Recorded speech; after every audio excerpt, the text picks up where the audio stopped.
Gost današnje emisije je mladi Pančevac koji se već oprobao u svetu kratkog filma i mađioničarskih trikova. Luka Ivanović. Još od 3. i 4. razreda osnovne škole sam počeo da se vizualno izražavam kroz film. Jer imao sam mnoge priče u glavi koje sam hteo da prikažem i nekako sam se pronašao u filmu.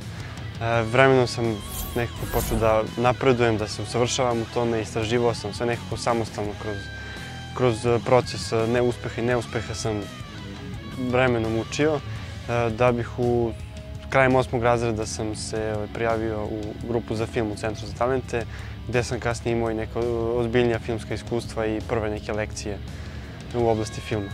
Već početkom srednje škole sam počeo ozbiljnije da se bavim filmom. U okviru grupe za film Centru za talente sam imao priliku da režiram film o Mihajlu Pupinu, što mi je dalo ceo uvid u to kako izgleda filmska ekipa, ceo filmski set. I nakon toga sam znao da je to posao kojim bih želeo da se bavim i prosto sam znao da sam za to. Bio sam, 5 dana smo bili na snimanju, neprestano smo radili na tome i prosto sam video da mi takav vid posla odgovara. U toku 2. godine srednje škole sam napisao scenariju za svoj autorski film i okupio sam društvo iz srednje škole i svi smo se onako zajedno organizovali i tad sam snimio prvi svoj autorski kratki film koji je odlično ispao s obzirom na tadašnje moje iskustvo sa filmom i prosto takvih smo godina bili da je prosto začuđujuće bilo da smo napravili film takvog kvaliteta. Zar ne misliš da je malo glupo se vidimo samo između časova? Pa jeste, nema vremena da se ispričamo. Ćeš da izađemo večeras? Pa može, ali ja mogu tek posle 10. Vidimo se onda večeras.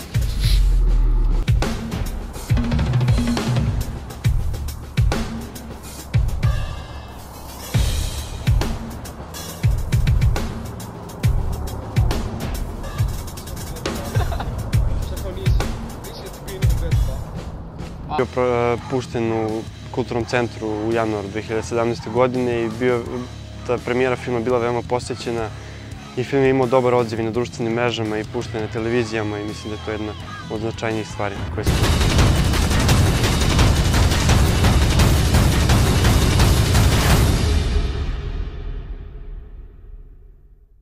Meni sada ostaje da pozovem članove ekipe i da vam ih predstavim, one članove koji su učestvovali na ovom putešestviju i u snimanju samog filma.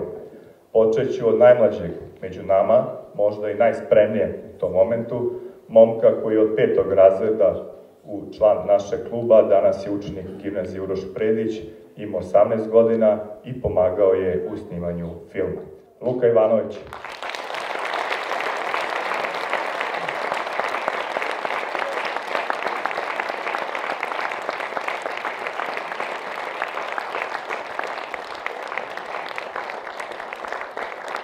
Od malena sam bio ljubitelj prirode i voleo sam da provodim puno vremena na planini i otprilike kad sam imao 10 godina sam se učlanio u Planinarsko-ekološki klub Soko i tada sam imao nekog predznanja o snimanju i to je Branislav Rovčani, tadašnji predsjednik kluba, čuo i pozvao me dao mi je kameru i rekao mi ako želim da snimam te planinarske akcije i dao mi potpunu slobodu da napravim spot kakav god hoću. To mi je možda jedna od najznačajnijih stvari u životu jer sam tada prvi put uspeo da dam neki svoj vizualni izražaj na neki svoj doživljaj. I to mi je prosto značilo jer sam to planinarenje koje mnogo volim prikazao kroz te spotove. To se ispostavilo kao mnogo dobro i nastavio sam to da radim i godinama već i dan danas sam u planinarskom klubu Soko i svaku akciju ispratim i stavim joj pečat nekim filmom koji napravim.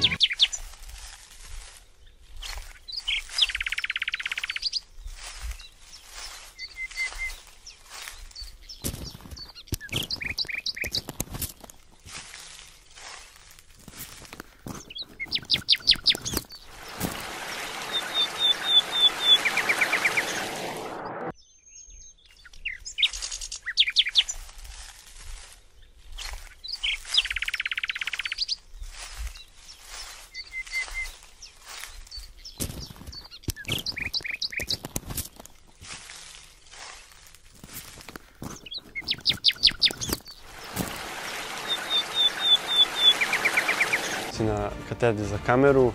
Bavim se mađioničarskim trikovima i često imam odlaske u prirodu. To su neke 3 stvari koje me najviše ispunjavaju. Mislim da je od svega toga snimanje filmova i to bavljenje filmom najbitnije svega, ali mislim da mi sebe vidim u budućnosti kako spajam sve te 3 stvari koje volim u jednu. Mislim, to je nešto što je neizbežno u mom stvaralačkom procesu. Nakon moje prve mađioničarske predstave u Apolu, razgovarao sam sa Aleksandrom Tokinom i došli smo na ideju da napravimo kratke emisije o tim mađioničarskim trikovima.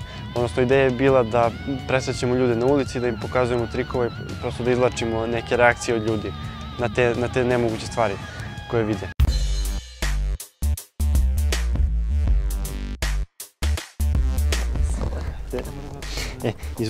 Izvuci bilo koju kartu. U stvari, izvuci ono koja ti se najviše sviđa.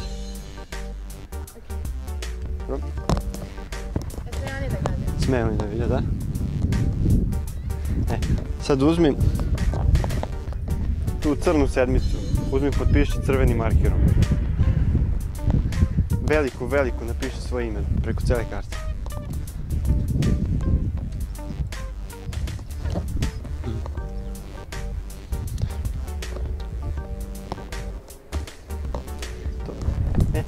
Vidiš, ovo je tvoja karta i sad je ona jedinstvena. Na celom svetu ne postoji ni jedna ovakva karta više. Tako. Sad ćeš da ne, baci tu, sad ćeš da... Sad ćeš, vidiš, ovo je tvoja karta. Svaki put kad ti pucneš prstima, ona će da se popne na vrh špila. Vidi, ja ću tvoju kartu da uzmem, stavit ću ovako u špil, vidiš. Evo, polako ću da je ubacim. Kad god ti pucneš prstima ovako, ona će da se popne na vrh. Evo, probaj. Vidiš, sad je tvoja karta opet na vrhu.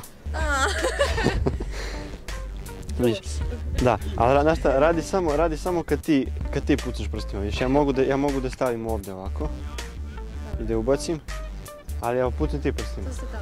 Da, evo, ne možeš da pokvariš, znači radi samo kad ti pucneš, probaj ti, evo. Vidiš, ništa. Samo ti kad pucneš prstima, evo, probaj. Hop, samo ti kad pucneš, tvoja karta se popne na vrh. Neću tako da. Vidi sad šta ćemo da uradimo. Ispruži ruku ovako. Stavit ću tvoju kartu ovdje. Sad neću ništa da diram. On će dira, evo. Ne, ti kad budeš pucnula prstima, tvoja karta će se popne na vrh. Pucni prstima sad. Propustila, ne. Podigni prvu kartu. Kako? Plašim se, iskoristio si me. Da, probat ćemo sad još jedno, vidi. Sad ćeš ti, da budeš sigurna da je tvoja karta u špilu. Ti ćeš da je ubaciš, vidi ovako. Uzet ćeš svoju kartu i sad je ti gurni da znaš da je u špilu sigurno. Eto. I sad znaš da je tvoja karta u špilu, tako? Ne.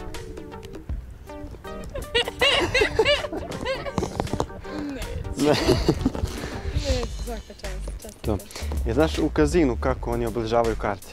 Ne. Ovako vidiš, uzmu kartu i saviju je. Saviju je tako da kad gledaš leđa karte, ti vidiš kako je ona ovako savijena. Vidiš, jedina karta koja je savijena. Sad ću tvoju kartu ovako da ubacim u sred špila i ti kad budeš pucnula prstima, ona će se popne na vrh. Sad polako pucni prstima i gledaj u vrh.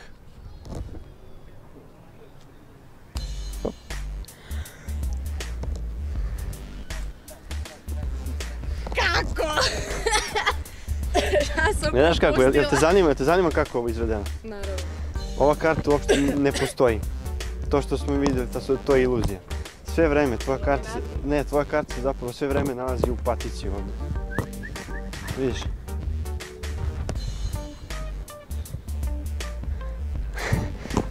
I ako je tvoja karta, ako je to tvoja karta,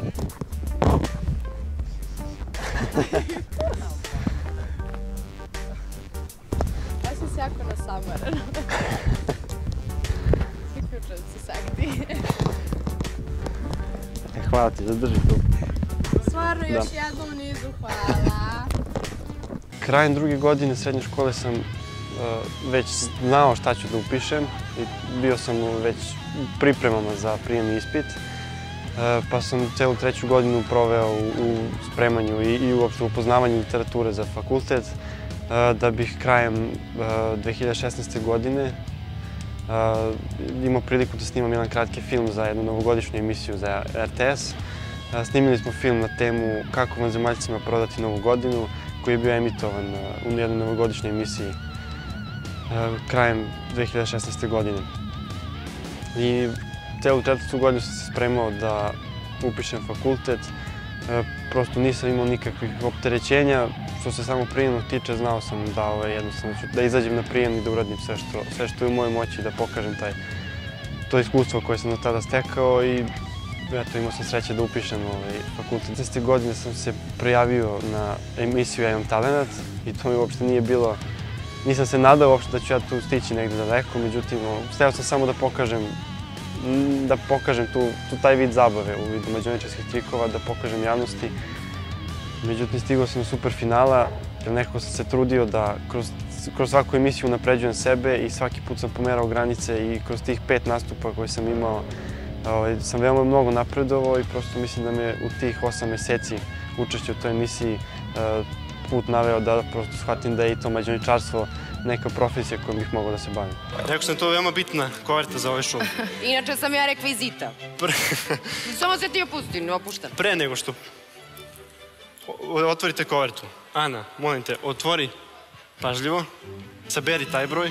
To si mislio da mi daš da ja sabiram... Saberi sva 4 broja, da. Čekaj. To su njihovi kodovi koji su oni napisali. Čekaj. Sad digitalno, naravno. Dobro. Dobili smo jedan broj. Koverta je bila sve vreme iza mene. 1978. 1978. Moj telefon je razbijen, ali 1978.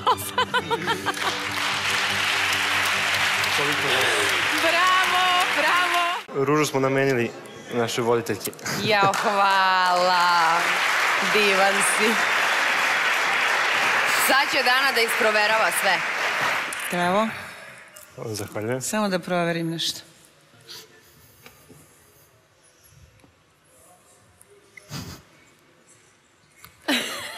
Pazi samo da se ne zapali ponovo, pošto je ostalo. Pa šta ako se zapali? Svaka ti čast. Hvala. Ako je Dana ovde džekirala, mislim da si bezbedan. Ovo teško doneseš iz prodavnice, bre čoveče. Ali oni došli sa 2. Vrhunac ove moje kratke mađioničarske karijere je trik koji sam radio u finalu emisije Ja imam talenat, gde sam snimio film u kome je glavni akter kokoška, koja ima interakciju sa mnom na sceni i kao najveća tajna tog trika je kako je karta sa potpisom završila u živom kokošijem jajetu. Taj trik je moj autorski, smislio sam ga, odnosno princip tog trika, način izvođenja sam smislio sam i nikome ga ne govorim, to mi je neka tajna koju sad strogo čuvam. Prosto su i ostali mađioničari pitali kako sam ga izveo, jer još takav trik nije viđen još nije viđen u svetu mađioničarstva. Spremao sam se dugo za taj trik, prosto je bilo jako naporan proces bio, ali ja nisam do poslednjeg trenutka nisam bio siguran da li ću uspeti da zaista ubacim kartu u košije jaje. Mislim, to je apsurdno, ali na kraju sam uspeo i prosto sam izveo tu iluziju na veoma realan način. To je pravo kokošije jaje, slobodno sada razbijte. Da ga razbijem? Razbijte ga slobodno. A može malo dalje od mene. Da. Nije problem nikakav. Polako i polako ga otvorite. Slobodno se udarite. Polako otvorite. Ovo je stvarno... Kaže Ljubica da otvorite, da pogledate šta se nalazi u jajetu. Ba daj! Jao, Isuse! Ovo je sad... Rastina karta. Jao, Isuse! Rastina karta sa Rastinim potpisom. I što najbolje od svega, Ljubica nije pojela cijelu kartu. Daj mi taj deo slobodno. Vidjet ću da se taj deo savršeno uklapa sa tvojim potpisom i sa ostatkom karte. I kao što sam obećao, ono što se dogodilo na filmu se dogodilo u stvarnosti, tako da Ljubica stvarno pojela kartu i stvarno snila jaje. Posle skoro svakog nastupa žiri prilazi i pita kako ovo, kako ono. Prosto ih jako zanima, oni sve to gledaju isto kao i publika, niko ne zna kako se to izvodi. Ali posle tog trika sa kokošijim jajetom su me baš ozbiljno zapitali kao je šališ sa nama ili je ovo zaista. Najzanimljivija reakcija je bila reakcija Danice Maksimović, pošto je ona imala priliku da to jaje drži, da ga razbije i da sama izvuče kartu iz tog jajeta, pa je to njoj bilo najneverovatnije. Prosto je osetila svojim rukama da je to zaista nešto jako nemoguće.